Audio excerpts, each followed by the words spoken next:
Mick, I know you were at the game too. On the actual game itself, it started so well. Celtic, I thought, were by far the better team in the first half. An absolute screamer from Yang.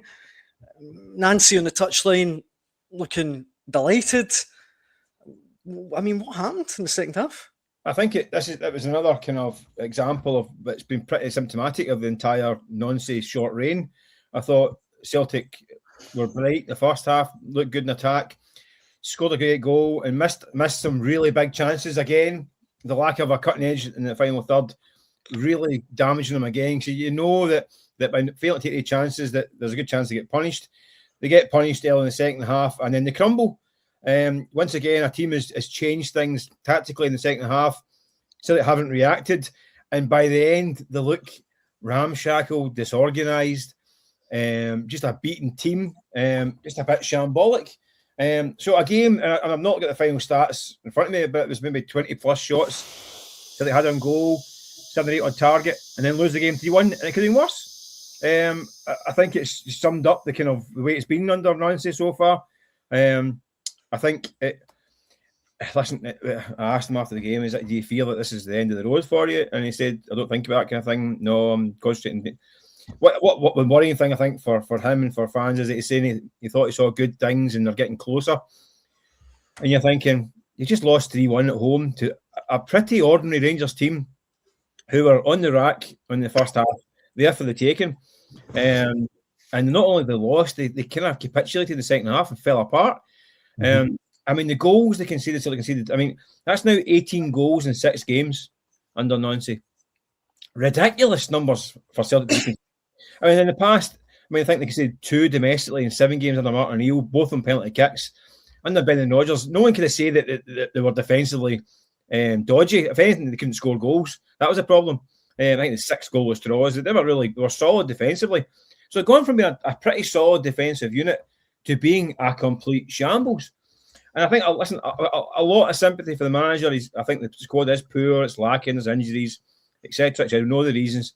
However, the manager's job is to get the best out of what he's got. Is the manager get the best out of what he's got? No, because demonstratively he's making them worse.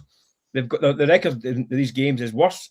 So he's actually having a negative impact on this squad with the players that isn't very good in the first place. So by the end, it really was pretty shambolic with Celtic. I mean, the goals, I don't know if you want to get through the goals, Graeme, as well, but I mean, the first 2, Rangers throw in for the first one, shapes all over the place. Second goal is a Celtic throw in, shapes all over the place, individuals making mistakes. And the third goal, again, a shambles, players don't know where they meant to be in the park, all over the place. I mean, I say sympathy with the manager that it's not all structural, this, because individual errors are playing a part in it as well. Schmeichel at the third didn't look too clever. Ralph at the second, Trusty at the second, sorry, as well. However, it's all comes from the fact that the players have no doubt been spooked by these changes and have lost their confidence in the shape and the formation and the style. And it means that when things are going in adversity, they panic and they can't just rely on their kind of normal attributes. They're overthinking where they should be, where they're not meant to be, and they're doing neither. They're not doing what the manager wants them to do, but they're not doing what they used to do either. And they're caught between the two, and it's looking like a dog's dinner, and it's just not working. Graeme, does Nancy survive this? It's now 6 defeats in these opening 8 games. How do you see it? I don't think he should now. I don't think he probably will either. I think that felt quite final. Probably tonight with the protests as well. There's probably an element of kind of cooler heads, maybe think it over, but it's just not working. And we joke, but obviously, watching the hipster side, watching all YouTube, it's actually dawned on me that what worked at Columbus Crew will never work at Celtic. And you saw it in the first half where it's so high risk, isn't it? Like these, but it's not Ange ball. It's not pushing teams back. It's breaking lines, and it's quite direct at times. But it's also pretty beneficial to the opposition, and that's why when you look at maybe that last season at Columbus Crew, won 14, lost 12, drawn 8. That's what this kind of football gets you, unless you've got superior personnel, which Celtic don't have, and here probably a lack of charisma as well. So I just feel that's been the missing element as well. And I know he was able to stick up for himself yesterday and fight his corner, but it was just a variation of the things that have been said before at this point, and it just feels that message. Austin Trusty before the game without saying it out loud, I think intimated that it's been a real struggle.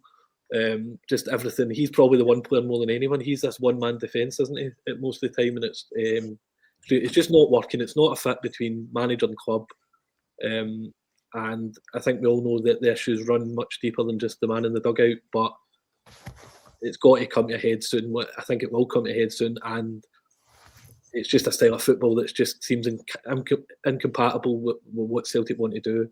It's not a dominant. I know there was this talk about keeping the ball and dominating teams. You don't see much of that, do you? Really, it's still it's up and down. It's basketball, football, isn't it? That's what it is. And or as Chris Sutton put it, it's fantasy football, which I thought was with the personnel right now. That's what it is. But I don't see how he lasts this, because we all know Scottish football. We all know football in general, in the sense we're at that point when it's one bad performance, never mind result, and we're past that now. There's nothing. It's like Clermont post Queen's Park in the Cup. There's no saving. It's just the next result, isn't it? So if Celtic aren't ready to act, they probably have to now, because it's coming ahead. Do you see? Sorry, Daniel, but like in isolation, there's no Celtic or Rangers manager that survives losing 6 games out of 8, especially when one of them's in Europe. I mean,